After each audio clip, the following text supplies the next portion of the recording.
anything too wonderful for the Lord? It's a good question. Is anything too wonderful for the Lord? And how we answer that question says a lot about us. More about us, in fact, than about God. It's a question that, when answered, reveals what we ultimately believe about the nature of God. Is anything too wonderful for the Lord? Sarah's answer goes unspoken. At least she doesn't speak words out loud. She laughs, as we did, and says to herself essentially, yes, some things are too wonderful. Some things are, in fact, impossible, even for God. Sarah knows how the world works, and she certainly knows how her own body works. She knows how old she is. She knows she is past the point of fertility. She is accustomed to barrenness. Sarah and Abraham have adjusted their expectations of themselves and their lives, and they've made what seem like the necessary and appropriate accommodations. Abraham has an heir, a son, but a child born of Hagar, his concubine. Sarah laughs then at God's promise, perhaps to keep from crying. She's lived with unmet hope for decades. And out of a protectiveness for her own heart, she has right-sized her dreams. This makes sense, doesn't it? It's reasonable for Sarah. And it's reasonable for all of us who live in the real world to pay attention to how our bodies work and adjust. It seems logical to recognize how patterns repeat, and so then to be able to predict what else is likely coming down the pike. We do this in our relationships. We do this at work. We do this in our politics. We have grown accustomed to a similar barrenness, not just in our bodies, but in all the landscapes we inhabit. There is an obvious lack of apparent options. And given the present circumstances and resources, we respond somewhat sensibly with diminished hope. We chuckle to ourselves or roll our eyes about the naivete of others, and we scale our imaginations down to fit inside the status quo. Even though we know imagination, by definition, is meant to be much more expansive. And it's worth noting that Abraham and Sarah are generally offered as exemplars of faithfulness. God said go, and they went. God has asked and will ask much of them and promise much for them. And over again, they respond with deep faith and trust. Yet here, on this afternoon, in the middle of their story, they look around the tent and at themselves and their lives and decide, this time what God is suggesting is nonsense. It's too wonderful.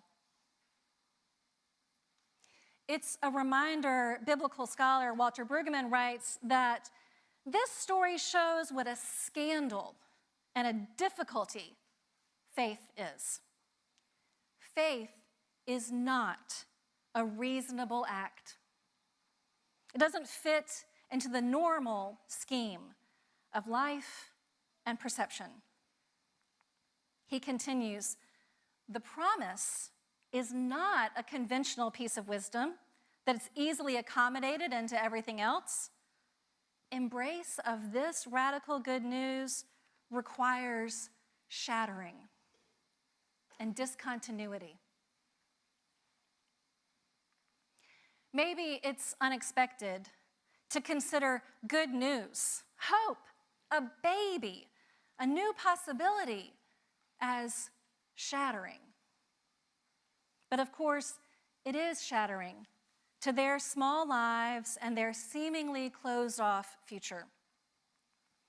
This is why it's so easy to agree with Sarah and think to ourselves that, yeah, some things really are too wonderful. Some things are just impossibly hard. It's easier not to hope. What we're really saying when we say that some things are too wonderful is that not only have our hopes shrunken, but our understanding of God is shrunken. We are saying that there are limits on God, which is pretty close to saying God is not God. For if God is God, then God must exceed our parameters of reason, and wisdom, and common sense. God, by definition, shatters our realities. Even as Brueggemann's interpretation pushes us to see that faith is actually quite an irrational proposition, he also cautions us not to misinterpret the promise.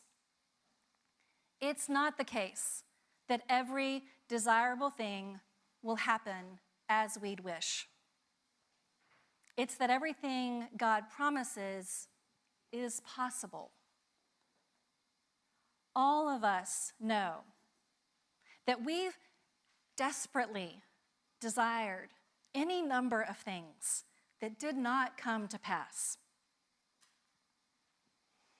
You may not like this loophole, and I've certainly balked at it myself, but God has promised a future, not everything we would seek. And even when the extraordinary possibilities do unfold, smooth sailing is not a given. Come back for more of the painful, complicated story of this promised child in a few weeks. It's messy. The wonderful works of God do not usher in a painless nor tension-free future. God's promises do surpass our perceived ideas about what is possible. And when we say it's possible, it forces us to stretch our hearts and our hopes. All of this can feel thrilling, but also perilous, even dangerous. Putting our hearts and our hopes out in the open where everything is risky and uncertain. We're being asked to look past our barren hearts and shrunken hopes for new signs of early growth and unanticipated beauty. And it's hard, because faith is hard. Is anything too wonderful for the Lord? A version of this question surfaces again and again in Scripture. Mortal, can these bones live? Were you there when I laid the foundations? Who do you say that I am? Whether framed to elicit a yes or a no or a long-form answer, these questions really beg us to say what we believe about God. And thus our answers are not given lightly. It's understandable, maybe even pragmatic, to arrive sometimes where Sarah does that one afternoon at the entrance to the tent and to laugh off the possibility of a life beyond expectations. But here are those three visitors with their question. And this time, not for Sarah, but for you and for me. Is anything too wonderful for the Lord? The answer God hopes to hear is as large as the life God dreams for us and for all of creation. Still, the answer is for each of us to make up our own minds about and to give. Straight-faced, or maybe with a little giggle. staying curious about the future leaves us exposed and vulnerable to disappointment and hurt, it also leaves us open to joys we never considered nor imagined. Wondering what more is possible is the risk of faith. And being faithful doesn't mean we'll get everything we want. Being faithful means believing that God is not limited by our assessment of what's possible, that our small minds are not the parameters within which God operates. Being faithful means that we are being invited out of an old tent into a new world that shatters our expectations. A world where nothing is too wonderful.